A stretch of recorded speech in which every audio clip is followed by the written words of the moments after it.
নমস্কার, দেখছেন think high. আমি পার্থ বন্দ্যোপাধ্যায়। সোমবার দিন এসআইআর নিয়ে মামলা সুপ্রিম কোর্টে ছিল এবং যথারীতি সেই মামলার দিকে তাকিয়েছিল গোটা রাজ্য। বহু মানুষ লাইভ দেখেছেন সোশ্যাল মিডিয়ায়। এখন সুপ্রিম কোর্টের যে কোনো মামলা সোশ্যাল মিডিয়ায় লাইভ দেখা যায়। এই মামলাটি কতগুলো ছবি স্পষ্ট করেছে। আমি সেই বিষয়গুলো নিয়ে আপনাদের সামনে একটু আলোচনা করতে চাই। আপনাদের অনেকেরই আমি জানি এ ব্যাপারে যথেষ্ট আগ্রহ আছে। এই যে একটা দ্বৈরথ চলছে, একদিকে রাজ্য সরকার, অন্যদিকে নির্বাচন কমিশন, আর সরাসরি এই দ্বৈরথের পার্টি না হয়েও একটা বড় ভূমিকা রাজ্যের প্রধান বিরোধী দল বিজেপির। কিন্তু একটা প্রশ্ন থাকতেই পারে যে এখানে আসলে সত্যি কথাটা কে বলছেন, ন্যায্য কথাটা কে বলছেন। আর সুপ্রিম কোর্ট যে নির্দেশ দিয়েছে বা সুপ্রিম কোর্টের যে অবজারভেশন, সেই অবজারভেশন দেখিয়েও কিন্তু রাজনৈতিক প্রচার চলছে। কিন্তু এখান থেকে কি বুঝে নেওয়া সম্ভব যে আসলে কে যুক্তিপূর্ণ কথা বলছেন আর কে অযৌক্তিক, কে আইনি রাস্তায় হাঁটছেন আর কে বেআইনি রাস্তায়? দেখুন, ভারতের সংবিধান বলে নির্বাচন সংক্রান্ত, বিশেষ করে লোকসভা বিধানসভা নির্বাচন সংক্রান্ত, ভোটার লিস্ট সংক্রান্ত যে কোনো বিষয়, এ ব্যাপারে চূড়ান্ত সিদ্ধান্ত নেওয়ার ক্ষমতা দেশের নির্বাচন কমিশনের। তাকে এ ব্যাপারে সার্বভৌম ক্ষমতা দেওয়া আছে এবং অন্য কেউ এই বিষয়ে নির্বাচন কমিশনের উপর হস্তক্ষেপ করতে পারবে না। প্রধানত এই জায়গাটায় আমাকে ভাবাচ্ছিল যে তাহলে সুপ্রিম কোর্ট কি করবে। সুপ্রিম কোর্ট তো আইন তৈরি করে না। সুপ্রিম কোর্টের কাজ ভারতীয় আইন অনুযায়ী বিচার করা এবং সেই বিচারের পরে সে সংক্রান্ত নির্দেশ দেওয়া। তারা তো নিজেদের মতো আইন বানিয়ে নিতে পারবে না। ফলে সুপ্রিম কোর্ট, যেখানে সংবিধান বলে দিয়েছে যে এই ব্যাপারে শেষ কথা বলবে নির্বাচন কমিশন, সুপ্রিম কোর্ট সেখানে কোন অধিকারে হস্তক্ষেপ করবে? ভারতীয় সংবিধান কি সেটাকে অ্যালাউ করে? কিছুটা সংবিধান সম্পর্কে ধারণা আছে সাংবাদিক হিসেবে কাজ করার জন্য, কিন্তু প্রত্যেক দিনই আমাদের প্রত্যেককেই শিখতে হয় কোথায়, কোন জায়গায়, কোন সাংবিধানিক বাঁক কে কিভাবে ব্যবহার করছেন। দেখুন, প্রথমে এই ব্যাপারটাকে এভাবে ব্যাখ্যা করা হয়েছে, মমতা বন্দ্যোপাধ্যায় নিজে সুপ্রিম কোর্টে গেছেন সাধারণ মানুষের, সাধারণ ভোটারদের হয়ে সওয়াল করতে। এটাকে যদি আপনি আইনি দিক থেকে দেখেন, দেখবেন সোমবার দিন প্রধান বিচারপতি মন্তব্য করেছেন মুখ্যমন্ত্রীর এসে সওয়াল করাটা এটা একেবারে সাংবিধানিক আইনি দিক থেকে আমি দেখছি আপনারা এর মধ্যে রাজনীতি খুঁজবেন না। স্বাভাবিকভাবেই দেশের প্রধান বিচারপতি তিনি রাজনৈতিক দৃষ্টিভঙ্গিতে দেখবেন না, কিন্তু এই বিষয়টিকে রাজনৈতিক দৃষ্টিভঙ্গিতে তৃণমূল কংগ্রেস দেখবে না, এটা কখনো হয়? কি এর ফল হয়েছে, কি এর ফল হতে পারে আগামীতে, আবার এ নিয়ে শুনানি আছে, সেখানে কি হবে, এসব প্রশ্ন সরিয়ে দিন। রাজ্যের মানুষ দেখেছেন মুখ্যমন্ত্রী খোদ গিয়ে সুপ্রিম কোর্টে নির্বাচন কমিশনের বিরুদ্ধে সওয়াল করছেন। কোন সময় করছেন? একদম শুরু থেকেই তো তিনি এসআইআর এর বিরোধিতা করেছেন। তিনি শুরু থেকেই বলেছেন বৈধ ভোটার একজনও বাদ দিলে আমি রাস্তায় নেমে আন্দোলন করব। কিন্তু তখন তিনি সুপ্রিম কোর্টে যাননি। কখন যাচ্ছেন? যখন সাধারণ মানুষের একটা বড় অংশ শুনানি নোটিশ পাচ্ছেন, শুনানি কেন্দ্রে গিয়ে 3-4 ঘন্টা দাঁড়িয়ে থাকছেন, তাকে বলা হচ্ছে এই কাগজ দিন, ওই কাগজ দিন, এবং শুধু তাই নয়, তিনি এই আশঙ্কায় ভুগছেন আমার নামটা শেষ পর্যন্ত বাদ চলে যাবে না তো। আর ভোটার তালিকা থেকে একটা পার্টিকুলার নির্বাচনে নাম বাদ গেল, ভোট দিতে পারলাম না, এর থেকেও বড় আশঙ্কা আছে। এরকম একটা প্রচ্ছন্ন প্রচার আছে যে এটা প্রথম ধাপ। আপনি যেই ভোটার তালিকা থেকে বাদ গেলেন, আপনি সন্দেহের তালিকায় ঢুকে গেলেন, এরপর হবে সিআইএ, এবং সেখানে যদি দেখা যায় যে সিএ, যেটা সিটিজেনশিপ অ্যামেন্ডমেন্ট অ্যাক্ট হয়েছে, সেই অনুযায়ী যখন কাজ হবে, সেখানে যদি দেখা যায় যে আপনার নাগরিক বৈধতা নেই, অর্থাৎ কোনোভাবে আপনার নাগরিকত্ব বৈধ নয়, যেহেতু অলরেডি আপনি ভোটার লিস্টে নেই, আপনার ঠাঁই হতে পারে শরণার্থী শিবিরে। মানে বুঝতে পারছেন মানুষ কোন জায়গা থেকে, অনেকে এখনও ঠাট্টা তামাশা করছেন বিষয়টি নিয়ে, কিন্তু আশঙ্কার জায়গাটা উড়িয়ে দেওয়া যাচ্ছে না। সেই মানুষেরা দেখছেন মুখ্যমন্ত্রী সুপ্রিম কোর্টে গিয়ে সওয়াল করছেন নির্বাচন কমিশনের বিরুদ্ধে। এর যে রাজনৈতিক ইম্প্যাক্ট, এটা বোঝার জন্য বিরাট কিছু রকেট সায়েন্স বুঝতে হয় না, সাধারণ মানুষ জানেন। আমার প্রশ্ন হচ্ছে, তাহলে বিরোধী রাজনৈতিক দল কি জানে না যে এই ব্যাপারে মাইলেজ নেবেন, এই ধরনের প্রচারের সাহায্য নেবেন মুখ্যমন্ত্রী? মুখ্যমন্ত্রী রাজনৈতিক প্রচারের দিক থেকে, রাজনৈতিক প্রজ্ঞার দিক থেকে যে এই রাজ্য ছেড়ে দিন, এই দেশের যে কোনো তাবড় রাজনৈতিক নেতার থেকে অনেক এগিয়ে, তা এর আগে তিনি বহুবার প্রমাণ করেছেন। কাজেই তাকেও যদি কেউ এই ব্যাপারে আন্ডার এস্টিমেট করে, তাহলে বুঝতে হবে তিনি যোগ্য প্রতিদ্বন্দ্বী নন রাজনীতির মাঠে মমতা বন্দ্যোপাধ্যায়ের। এবার আসি সোমবারের অবজারভেশনে। সোমবারের অবজারভেশনে যেটা সুপ্রিম কোর্ট বলেছে সেটায় কি ইম্প্যাক্ট হয়েছে বিরোধী রাজনৈতিক দলের ওপরে, খুব ইন্টারেস্টিং ইম্প্যাক্ট হয়েছে। প্রথম কথা হচ্ছে সুপ্রিম কোর্ট এ ব্যাপারে কি বলতে পারে আমার আগ্রহ ছিল, কারণ নির্বাচন কমিশনের যে ক্ষমতা রয়েছে, সার্বভৌম ক্ষমতা রয়েছে দেশের সংবিধান অনুযায়ী, সেখানে সুপ্রিম কোর্ট ঢুকবে কোন দরজা দিয়ে।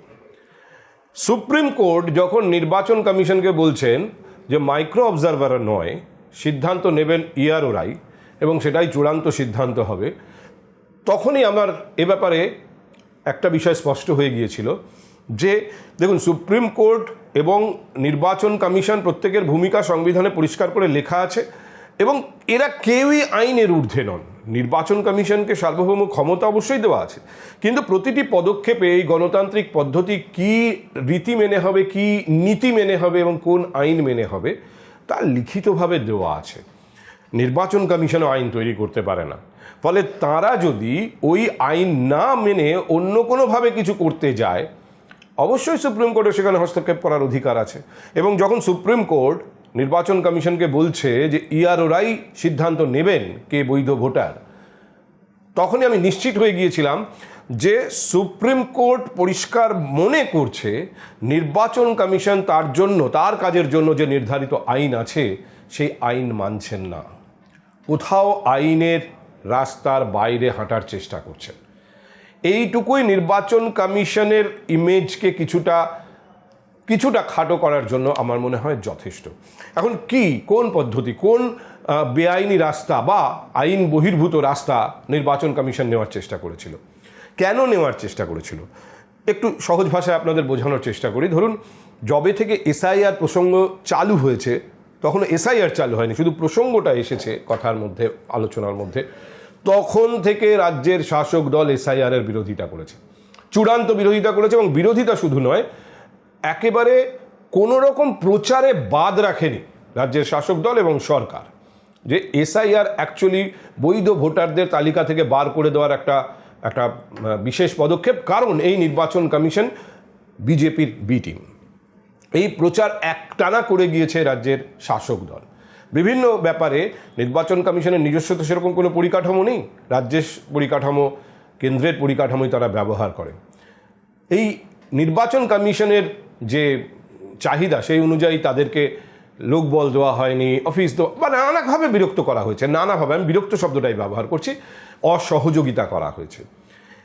নির্বাচন কমিশনে যারা বসে আছেন তাদের সঙ্গে কেন্দ্রে রাজ্যের যে সরকার এবং শাসক দল একটা সংঘাত তৈরি হয়েছে, সংঘাতের আবহ এবং তার থেকে একটা অবিশ্বাসের আবহ।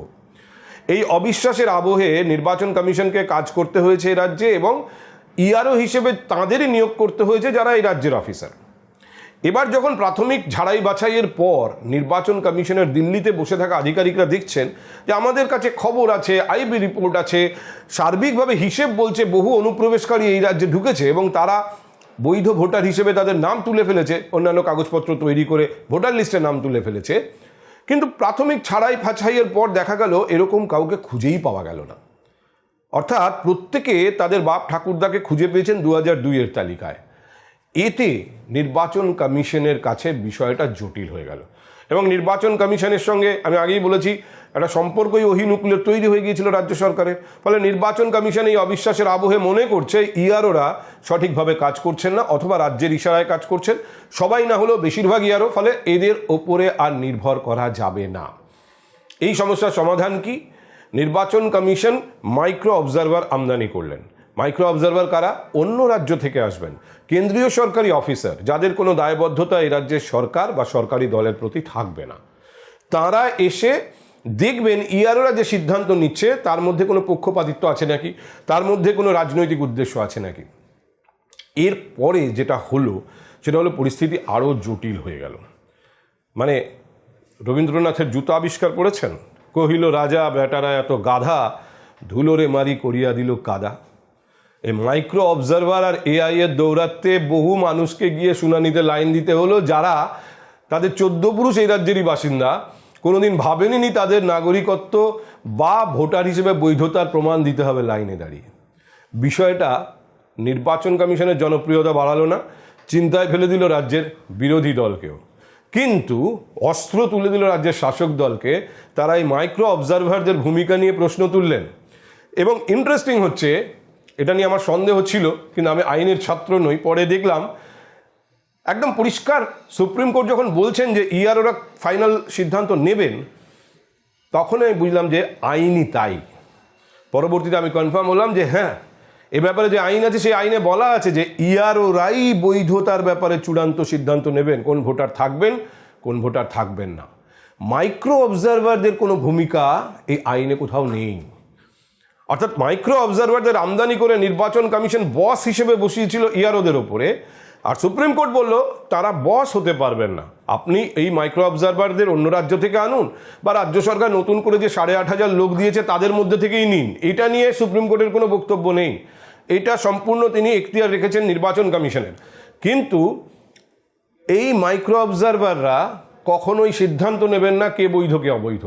সিদ্ধান্ত ইআরওরা নেবেন, মাইক্রো অবজারভাররা তাদের সাহায্য করবেন। অর্থাৎ যাদের নির্বাচন কমিশন বস করে এনেছিল, সুপ্রিম কোর্ট তাদের অ্যাসিস্ট্যান্ট করে দিয়েছে। এবার এইটা রাজনৈতিক নীতিতে আপনি মাপতেই পারেন কোন হারা আর কোন জিতা।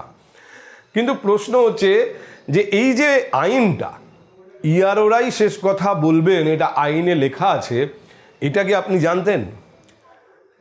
আমি খুব অবাক হলাম দেখে যে এটা রাজ্যের বিরোধী দলনেতা বিলক্ষণ জানতেন।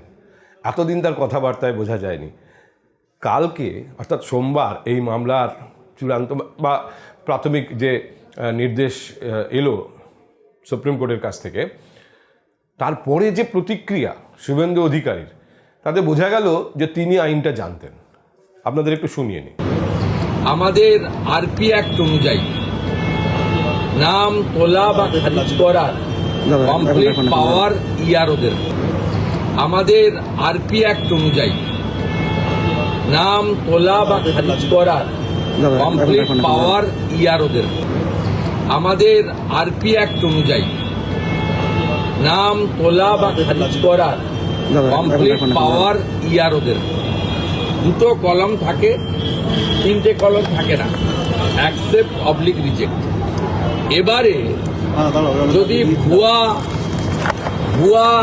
যেগুলো মানে সন্দেহজনক তাকে আপনি অ্যাকসেপ্ট করেন, সেক্ষেত্রে ইআরওদের বিরুদ্ধে আমরাও ফাইনাল ভোটার লিস্ট বেরোনোর পরে কোর্টে যেতে পারি অ্যাজ এ স্বীকৃত রাজনৈতিক দল, এবং ভোটার হিসেবে আমাদেরও এভরি রাইট আছে।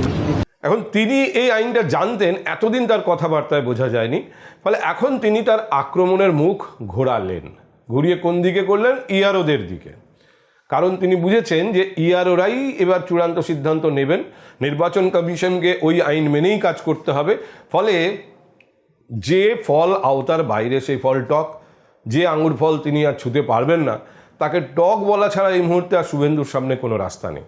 তিনি এবার ইআরওদের বলছেন যে যদি আপনাদের কাজের মধ্যে কোনো গাফিলতি দেখি, আমাদের সামনেও আইনের পথ খোলা আছে।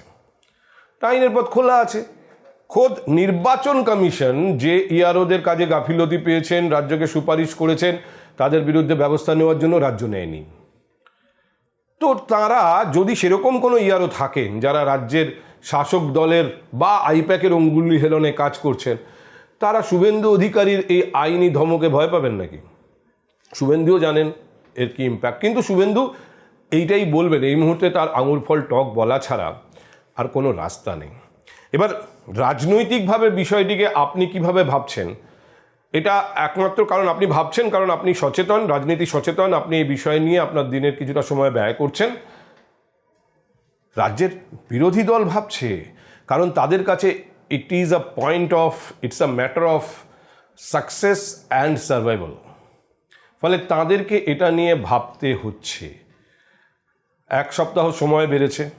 প্রয়োজনে নির্বাচন কমিশনের হাতে সম্ভবত এই অস্ত্র আছে যে তারা আরও বাড়াতে পারেন। সেক্ষেত্রে এই সরকারের বৈধতা শেষ হয়ে গেলে রাষ্ট্রপতি শাসন অটোমেটিক জারি হয়ে যেতে পারে। এই ব্যাপারটা কোন দিকে যাচ্ছে আমরা জানি না।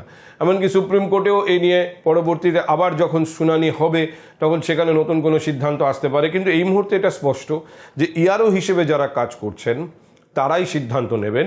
আর সুপ্রিম কোর্ট কেন এই কথাটা বলেছে এটাও খুব পরিষ্কার হওয়া দরকার। এ নিয়ে একটা প্রচার তো থাকবেই, রাজনৈতিক দল তার প্রচার করবে। সুপ্রিম কোর্ট কি এই জন্য বলল যে এই রাজ্যের মুখ্যমন্ত্রী খোদ সুপ্রিম কোর্টে গিয়ে সওয়াল করেছেন, তাই অভিভূত সুপ্রিম কোর্টের বিচারপতিরা? সুপ্রিম কোর্ট কি এই জন্য বলল যে বারবার এই রাজ্যের শাসক দল যে অভিযোগ করেছে নির্বাচন কমিশন বিজেপির বি টিম হয়ে কাজ করছে, তাকে বৈধতা দিচ্ছে সুপ্রিম কোর্টের বিচারপতিদের এই সিদ্ধান্ত? এর কোনোটাই নয়। সুপ্রিম কোর্ট একথা বলল তার কারণ এটাই আইন, ভারতীয় আইন এটা, এবং এই অনুযায়ী রাজ্যের দেশের সমস্ত নির্বাচন কমিশনকে কাজ করতে হবে, সুপ্রিম কোর্টকে এই আইন অনুযায়ী কাজ করতে হবে, সব হাইকোর্টকে এই আইন অনুযায়ী কাজ করতে হবে, ভারত সরকারকেও দেশের সংবিধান এবং আইন মেনেই কাজ করতে হবে। ফলে সুপ্রিম কোর্ট কিন্তু কোনো রাজনৈতিক সিদ্ধান্ত ঘোষণা করেনি, সিম্পল দেশের আইন অনুযায়ী সুপ্রিম কোর্ট তার সিদ্ধান্ত জানিয়েছে।